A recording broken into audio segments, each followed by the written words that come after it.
Graça e paz, amados. Muito bom continuarmos com vocês no estudo do livro de Atos dos Apóstolos. Hoje no capítulo 22. Em Atos 22, lemos Paulo se defendendo ao ser acusado de profanar o templo por pregar Jesus Cristo como Salvador. Este estudo bíblico de Atos, capítulo 22, é bem interessante, com palavras simples, um texto de fácil entendimento. Para os judeus, um homem jamais poderia ser igualado a Deus. Por isso, ainda hoje, alguns consideram os cristãos idólatras em algumas partes do mundo. Pois para o judeu, adorar Jesus como o próprio Deus é uma idolatria. É como se estivéssemos adorando Samuel ou Moisés, por exemplo. Mas quando compreendemos que Jesus é o próprio Senhor, é o próprio Deus, o nosso Salvador, então somos livres para adorá-lo. O capítulo 22 de Atos dos Apóstolos é um trecho interessante para ler, pois nele Paulo se defende das acusações de ter profanado o templo. O estudo bíblico desta passagem é importante para que a igreja cristã veja a perseverança de Paulo na fé, mesmo após perseguições e até prisões. O versículo 1 do capítulo 22 registra: Varões, irmãos e pais, ouvi agora a minha defesa perante vós. A defesa de Paulo começa chamando as pessoas que ali estavam para o julgamento de pais e irmãos. Esta expressão serviu para demonstrar que Paulo era tão judeu quanto os demais que ali estavam. Assim, Paulo se identifica perante seus acusadores como herdeiro do judaísmo. O versículo 13 e 4 registra: Quanto a mim, sou varão judeu, nascido em Tarso da Cilícia, mas criado nesta cidade aos pés de Gamaliel, instruído conforme a verdade da lei de nossos pais, zeloso para com Deus, como todos vós hoje sois. Persegui este caminho até a morte, prendendo e metendo em prisões tanto homens como mulheres. Vemos nesse versículo 3, Paulo mencionando ser aluno de Gamaliel, um importante conhecedor da palavra de Deus, ministro do judaísmo. Ser estudante de Gamaliel era como ter estudado em uma faculdade de renome nacional. Podemos relembrar a importância de Gamaliel lendo Atos, capítulo 5. Outro fato curioso da Bíblia que podemos ler neste trecho é que Paulo ressalta ter sido um perseguidor do cristianismo, que ele chama aqui de o caminho. Esta passagem sobre a igreja primitiva é uma pista de como foi difícil iniciar uma nova fé, principalmente nos arredores de Jerusalém e Samaria, porque nesta altura da leitura do livro de Atos, nós estamos na cidade de Jerusalém.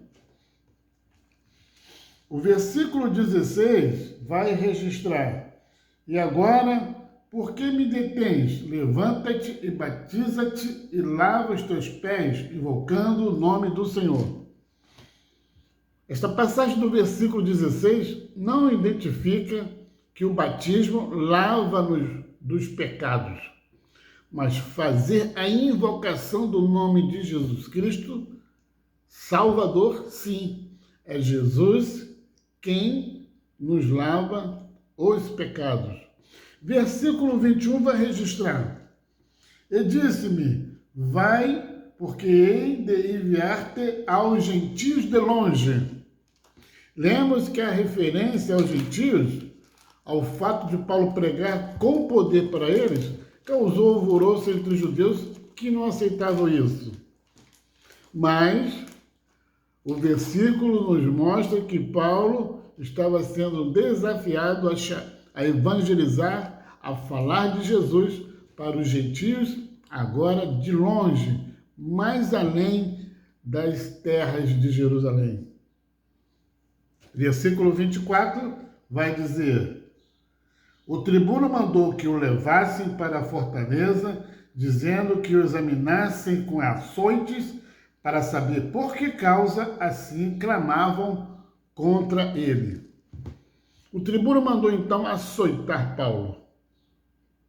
Nos açoites, os chicotes eram feitos de couro com pedaços de osso ou metal na ponta. Assim também Cristo fora açoitado.